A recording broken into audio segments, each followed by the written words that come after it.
Snehalaya silks. இங்கு ஒவ்வொரு புடவையும் ஸ்னேஹா தேர்ந்தெடுத்தது உங்களுக்காக.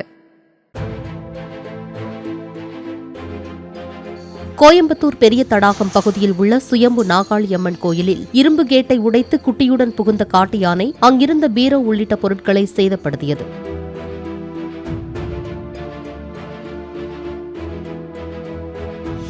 தகவல் அறிந்து வந்த வனத்துறையினர் யானைகளை காட்டுக்குள் விரட்டினர்.